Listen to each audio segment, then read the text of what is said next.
안녕하세요. 타스 건축사무소의 김윤환 건축사입니다.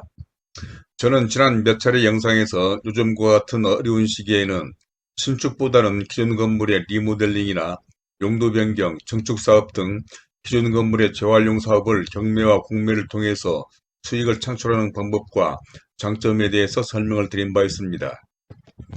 그러니까 특히 지난 영상에서는 건축과 경매, 공매의 특징과 왜 경매와 공매가 요즘과 같이 어려운 시기에는 건축 사업을 하는 사람들에게 더 효율적인지에 대해서 자세하게 설명을 드렸는데, 오늘은 이러한 물건을 찾는 방법과 조사, 성공적인 투자 실무 등에 대해서 말씀을 드리고자 합니다. 아무쪼록 어려운 시기에 수익형 건축 사업이나 경매, 공매에 관심을 가지신 분, 그리고 이런 건축에 투자하시는 분들에게 도움이 되시길 바라며, 그럼 먼저 말씀을 시작하기 전에 보유하신 땅이나 취득하고자 하는 대지에 대한 기본 설계, 즉 가설계를 해보시기를 원하시거나, 또는 경매나 공매, 그리고 위반 건축물 등으로 용도 변경이나 리모델링 등이 필요하신 분은 본 영상 아래 더보기에 적어둔 연락처나 이메일로 연락을 주시면 기본 설계와 자문을 해드리겠다는 말씀을 드리면서, 그럼 보시기 전에 구독과 좋아요 그리고 알람 설정을 부탁드리며, 그럼 순서에 따라서 첫 번째는 경매 물건 찾기와 정보를 수집하는 것입니다. 경매나 공매에서 사업성 있는 기존 건물의 리모델링, 용도 변경, 증축 등을 하기 좋은 물건을 체계적으로 수집하는 것이 성공적인 투자의 첫걸음으로 이를 찾는 가장 기본이 되는 곳은 법원 경매 정보, 사이트인 온비드 그리고 지지옥션 등 전문 경매지를 활용하면 됩니다.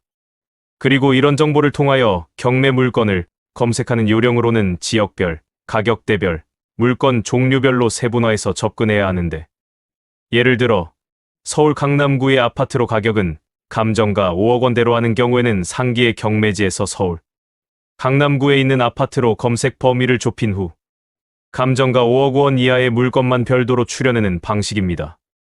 또한 입찰 기간별로도 분류해서 보시는 것이 좋은데, 입찰 마감이 임박한 물건들은 이미 많은 사람들이 관심을 갖고 있을 가능성이 높으므로 여유 있게 3주 후에 입찰이 예정된 물건들을 미리 발굴해서 조사와 분석을 하시는 전략을 추천드립니다. 이렇게 정보를 수집했다면 다음 두 번째로 가장 중요한 단계인 물건 조사를 하는 것으로 인한 서류상의 조사와 현장 조사를 하는 것입니다. 경매 물건을 성공적으로 낙찰받기 위해서는 철저한 사전 조사가 필수인데, 가장 먼저 확인해야 할 것은 서류상의 조사로서 등기부등본을 확인해 보는 것입니다. 등기부등본에서는 소유권 현황, 근저당권 설정 내역, 전세권이나 임차권 등록 여부를 반드시 확인하셔야 합니다. 특히 근저당권의 경우 선순위 근저당권이 경매 진행 후에도 그대로 승계될 수 있으므로 각별한 주의가 필요합니다. 만약 선순위 근저당권이 있다면 그 채권액만큼 실질적인 부담이 추가된다고 보시면 됩니다. 건축물대장 역시 빠뜨릴 수 없는 중요한 서류인데, 건축물대장에서는 건물의 용도, 면적, 준공연도, 구조 등을 확인할 수 있습니다. 여기서 주의 깊게 봐야 할 점은 실제 현황과 서류상 기재 내용이 일치하는지 여부입니다. 그런데 여기에서 실제 경매 실무를 하다 보면 경험할 수 있는 사항으로, 만약 해당 건물이 사용 승인이 나지 않은 건물인 경우, 일반적으로 사용 승인이 나지 않으면 원래 건축물대장을 만들 수가 없고, 건축물대장이 없으면 등기를 할 수 없습니다. 그러나 이런 경우에는 경매를 진행하기 위해 법원에서 촉탁 등기로 해당 부동산의 등기부 등본이 나올 수 있는 경우도 있으니 이를 참고하시기 바랍니다. 다음으로는 토지 이용 계획을 반드시 확인해야 하는데, 토지 이용 계획 확인서는 해당 부동산의 용도 지역, 지구 단위 계획, 각종 제한사항 등을 확인할 수 있는 핵심 서류입니다. 즉, 주거지역, 상업지역, 공업지역 등 용도지역에 따라 건축 가능한 용도와 규모가 달라지므로 향후 활용 계획과 부합하는지 반드시 검토하시기 바랍니다. 또한 사업성에서 가장 중요한 건축 가능한 건폐율과 용적률이 바로 이러한 용도지역에 따라 달라지기 때문에 바로 이 토지 이용 계획 확인서로 해당 물건의 용도지역을 확인해야 하는 것입니다. 또한 도시계획 시설구역이나 개발 제한 구역에 포함되어 있는지, 해당 지역이 지구 단위 계획 구역인지도 이 토지 이용 계획 확인서에서 확인해야 합니다. 이러한 지역에 위치한 부동산은 향후 개발이나 용도 변경 등 구체적인 건축 행위에 제약이 있을 수 있기 때문인데, 이 과정에서는 건축사 등 전문가와 상담하는 것이 보다 확실합니다.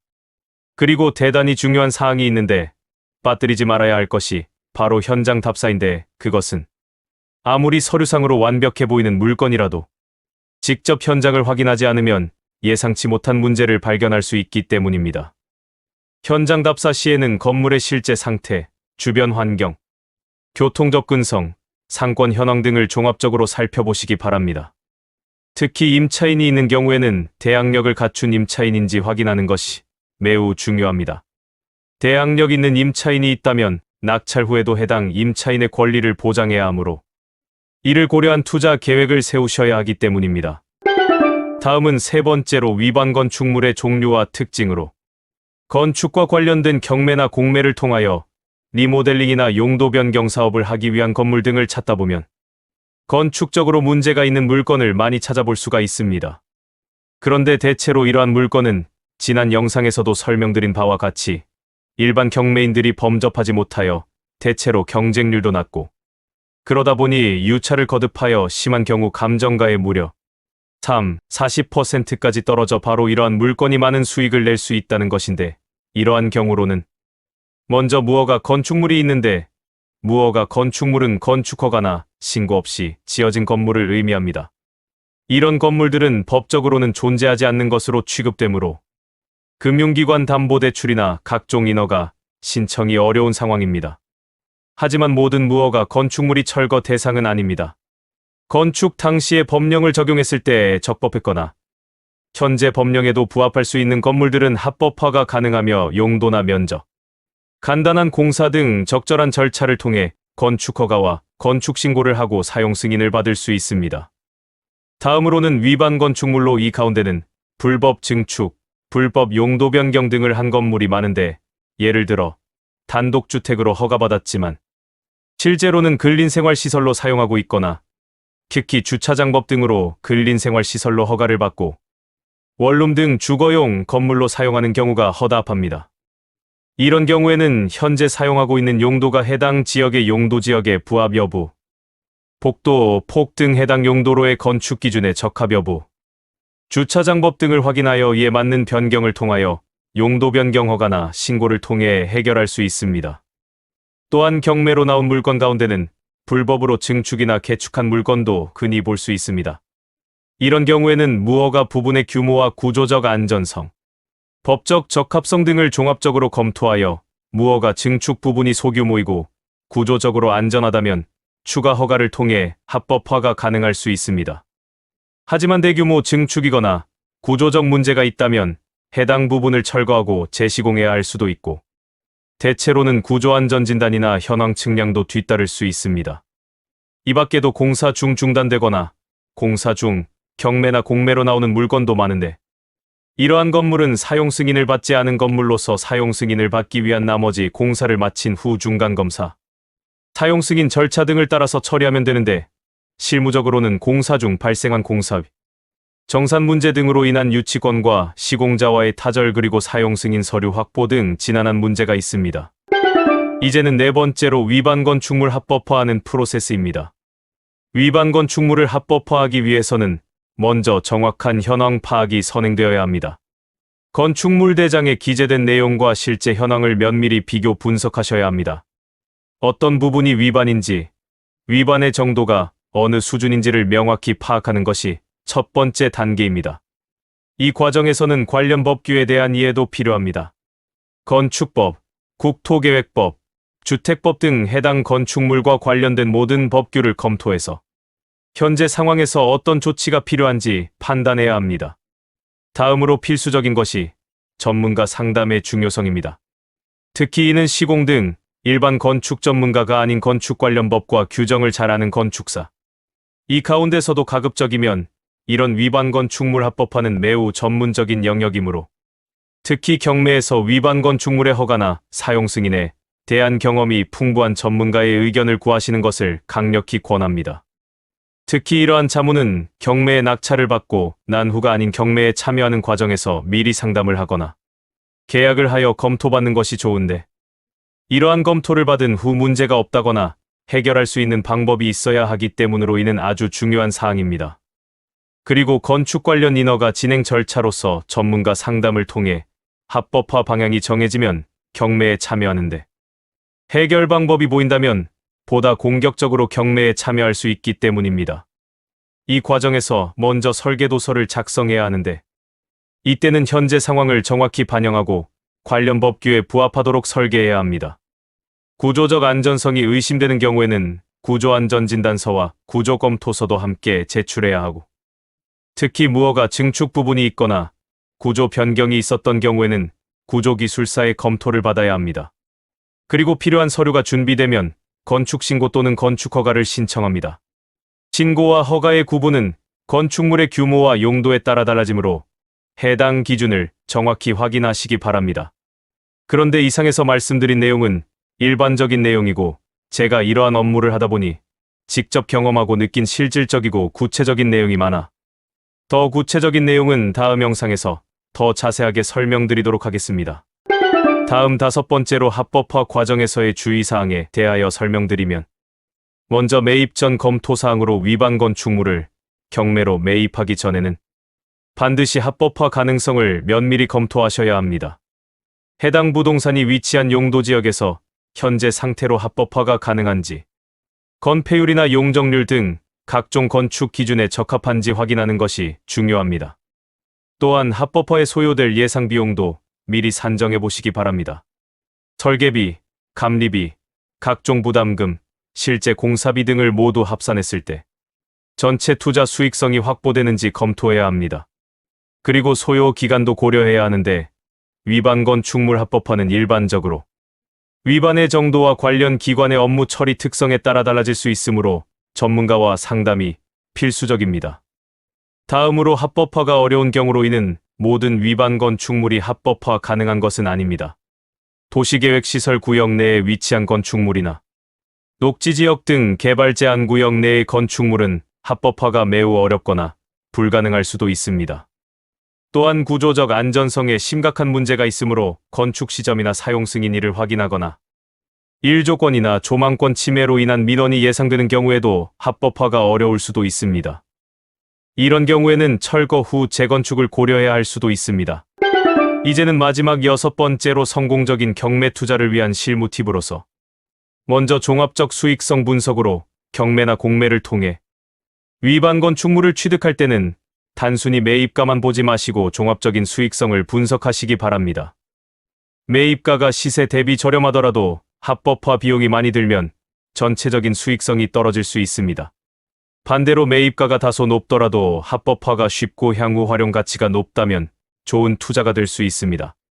그런데 실제 경매를 통한 위반 건축물 등 건축적으로 문제가 있는 물건일수록 위에서 잠깐 언급한 바와 같이 감정가보다 현저히 낮게 낙찰받는 경우나 감정가가 특히 현 시세나 현 공사비와 월등히 낮다는 것과 함께 이런 종합적인 분석을 위해서는 해당 지역의 부동산 시장 동향과 개발 계획 등도 함께 고려하셔야 합니다. 다음으로 지역별 정책 차이 예로서 지방자치단체별로 건축 관련 정책과 기준이 다를 수 있으므로 투자하고자 하는 지역의 특성을 정확히 파악하시기 바랍니다. 어떤 지역은 위반 건축물에 대해 상대적으로 관대한 정책을 펼치고 있고 어떤 지역은 매우 엄격한 기준을 적용하고 있습니다. 또한 지역별로 건축 관련 부담금이나 수수료도 다르므로 이런 부분까지 고려해서 투자 지역을 선정하시는 것이 좋습니다. 그리고 전문가 네트워크 구축으로 성공적인 부동산 투자를 위해서는 믿을 만한 전문가 네트워크를 구축하는 것이 매우 중요합니다. 즉, 건축사, 법무사, 공인중개사, 시공업체 등과 좋은 관계를 유지하시면 투자 과정에서 많은 도움을 받을 수 있습니다.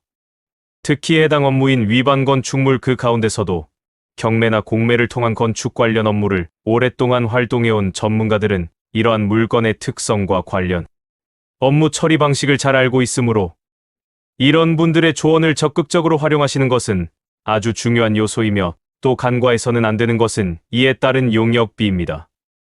그러니까 이런 업무는 일반적이 아닌 특수한 경우로 이에 따른 용역비를 아끼기보다는 해결하면 큰 수익을 올릴 수 있으므로 의욕적이고 적극적으로 일할 수 있는 조건을 만들어 주는 것이 필요합니다. 또한 장기적 관점의 투자 계획으로 위반 건축물을 활용한 부동산 투자는 단기적인 수익보다는 장기적인 관점에서 접근하는 것이 바람직합니다. 합법화 과정에서 시간과 비용이 소요되므로 이를 감안한 투자 계획을 세우셔야 합니다. 또한 합법화 완료 후의 활용 방안도 미리 계획해 두시는 것이 좋습니다. 임대 사업을 할 것인지, 매각을 할 것인지, 아니면 직접 사용할 것인지에 따라 합법화 과정에서의 접근 방식도 달라질 수 있기 때문입니다. 자, 이제까지 어려운 경제 상황에서 경매와 공매를 통한 부동산 투자, 그리고 위반 건축물 합법화 등에 대해서 설명을 드려봤습니다. 이 분야는 높은 수익을 기대할 수 있는 반면 그만큼 위험도 따르는 투자 영역입니다. 그러므로 무엇보다 중요한 것은 충분한 사전조사와 전문가의 도움을 받는 것입니다. 성급한 판단으로 인한 실패를 방지하기 위해서는 체계적이고 신중한 접근이 필요한데, 특히 관련 법규는 지속적으로 변화하고 있으므로 이러한 업무는 일반 건물의 신축이 아니기 때문에 허가를 담당하는 공무원이나 감리, 특검도 이러한 업무에 익숙하지 않다는 점도 고려해야 합니다. 아무쪼록 오늘 말씀드린 내용들이 여러분들의 사업에 실질적인 도움이 되시기를 바라며, 혹시 오늘 설명에 대한 의견이나 경험담 등이 있으시면 선플로 남겨주시기 바랍니다. 그러면 이에 대해서 성실히 설명을 해드리도록 하겠고, 또 위에서 말씀드린 바와 같이 혹시 보유하신 땅에 대한 기본 설계, 즉 가설계를 해보시길 원하시거나, 또 기존 건물이나 경매 등으로 취득한 물건을 용도 변경하거나 리모델링 등이 필요하신 분, 그리고 위반 건축물과 수익형 건물 등의 용도 변경이나 리모델링 등이 필요해서 아래 더보기에 적어둔 연락처나 이메일로 연락을 주신 분들에게는 이에 따른 기본 설계나 자문을 해드리겠다는 말씀을 드리면서 오늘은 이만 줄이도록 하겠습니다. 감사합니다.